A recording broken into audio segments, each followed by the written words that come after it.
Jessica. She also is the 7th grade. She's going to be coming up to the illustration on an event called StoryTelling. StoryTelling is really good. It's an interpretive.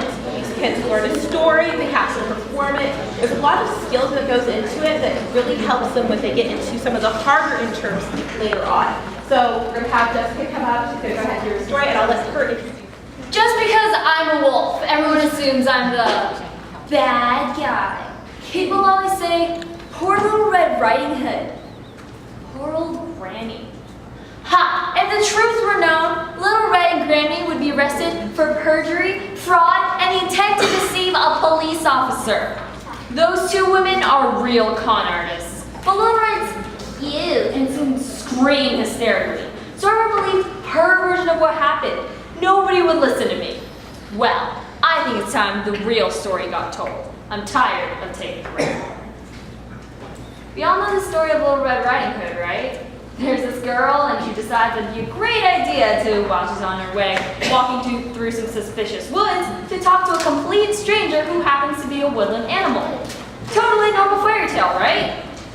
Well, in the story of Little Red, the Hood, we see how Little Red isn't our protagonist, and the wolf has some reasoning behind his actions. I present Little Red, the Hood, a peg parrot.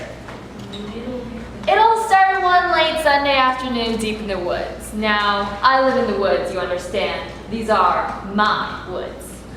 Well, mine in the banks. I sold 14 years ago in a mortgage, but the point is, the woods are my home, and Little Red was trespassing. Naturally, when I saw her running across my property, I stopped her and asked her what she was doing. You probably think she told me she was on her way to visit her sick granny's house. Wrong. She told me the most incredible thing that just happened. She was walking around the woods looking for wildflowers when she spotted something hidden under a bush. Being curious, she looked closer and was astonished to find a conveniently placed basket full of $1,000 bills. Since no one was around to take the money, she grabbed the basket and was on her way to her granny's house to call the police.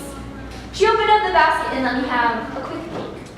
There were a lot of little bundles, neatly bound with rubber bands. I was so excited. I had never seen so much money. I asked her, "Are you sure you want to hand that over to the police? I mean, they'd probably just confiscate the money and never find the owner. How often does that happen? You know, you should just give it to me or something." She responded with, "Oh, I'd be too scared to give it to you or spend it myself. I usually have 10s and 20s.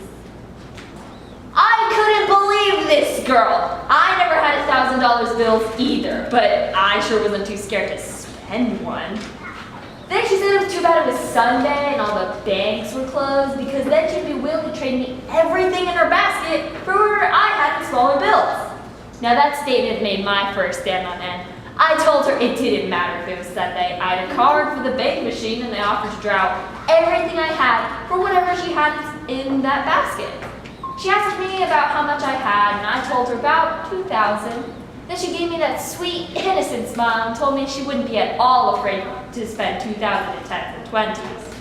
But then, my heart was pounding. I had visions of myself driving around the woods in my new Rolls Royce. Maybe spending the winter in Hawaii or Florida. Red and I hurried to the first divorce bank. I got on my card, I punched in the numbers, and as the 10s and 20s came out of the machine, I handed them to Little Red, and she stuck in the pocket of her coat. It took quite a while, but soon my bank account was empty and Red's pocket was bulging. She then handed me the basket and told me I should probably wait until I get home to open it in case anyone dishonest was watching. Then we shook hands and went our separate ways. I took the shortcut back to the woods, I locked my lair, and I opened up the basket. If you could call this a shock, I bet it'd be the understatement of the century. There were a lot of little bundles, but they weren't $1,000 bills. They were pieces of paper, cut in the size of bills. The only real bill was in the corner where I had my quick peek, and that was $100, not $1,000. I was furious. I'd been fighting out of my life savings.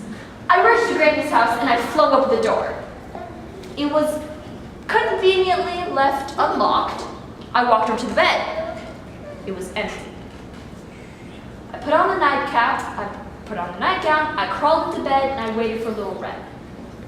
You know the rest of the story, don't you? Red showed up with an undercover agent disguised as a woodchopper. Granny jumped out of the closet, and the two of them concocted that terrible story about me. Before I could protest, I was handcuffed and on my way to the slammer. And you know the worst part of all? The part that never ever made into the storybooks. First, Interforest Bank hit me with a $32 service charges for overdrawing my